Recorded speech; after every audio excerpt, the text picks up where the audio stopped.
ఎన్ని నోట్లున్నాయి? ఓ 5 ఉన్నాయా? అయితే 5 బెంజ్ కార్లు 5 కిలోల బంగారం వస్తుంది రాసి పెట్టుకోండి. నోట్లకు ఈగలు పోగల జర మూయిండ్రి. ఏపీలా గిసొంటి తాయిలాల ముచ్చటే నడుస్తుందట. గాంజీ మెతుకులు తినే మా బతుకులే మార్వలేనోళ్ళు బెంజ్ కార్లు ఏడికెళ్ళిస్తారమ్మా అన్నంది ఇట్టుకోకుండ్రి తల్లి.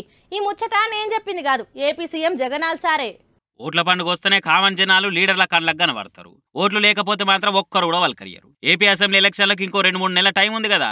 ఇప్పటి సందే దోశలేసుడు, ఇడ్లీలు చేసుడు, గడ్డం చేసుడు ఇసొంటి సురు చేస్తట్టున్నారు. ఓట్ల పండుగ అంటే నోట్ల ముచ్చట కూడా ఎక్కువ వినిపిస్తుంది కదా. అధికారంలో ఉన్న వైసీపీ ఎంత వంచుతుందో అని టీడీపోలు ఎంత ఇస్తారో అని వైసీపీలు ఇప్పటి సందే అంజనం వేసి తెలుసుకుంటారట.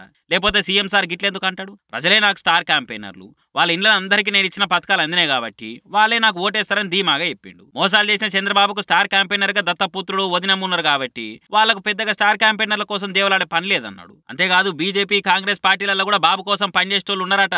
వీళ్ళంతా పక్క రాష్ట్రంలో పర్మనెంట్ రెసిడెంట్లు ఉంటారు. ఇక్కడ వచ్చి చంద్రబాబుకు జాకీలు పెట్టి పైకెత్తుదామని చూస్తారట. కాబట్టి అబద్ధాలు చెప్పి మసిబూసి మారేడుకాయ చేసేటోళ్ళని నమ్మొద్దని చెప్తున్నాడు జగన్ సారు. ఓట్లున్నాయి కదా అని ఇంటికి వచ్చి నెత్తి మీద చేయబెట్టి కిలో బంగారం ఇస్తాము, ఓటుకు బెంజ్ కారు ఇస్తామని కూడా చెప్తుంటారు. అవన్నీ మీరు పట్టించుకోవద్దు, వాళ్ళని నమ్మి మోసపోవద్దు అని అంటున్నాడు. పేదోళ్లకు మంచి జరగాలంటే మాత్రం వచ్చే కురుక్షేత్ర యుద్ధంలో జగన్ కు అండగా నిలబడాలని చేతులు జోడించి చెప్తున్నాడు. చూడాలి మరి కురుక్షేత్ర యుద్ధంలో జనాలు ఎవరికి ఓటేసి గెలిపిస్తారో.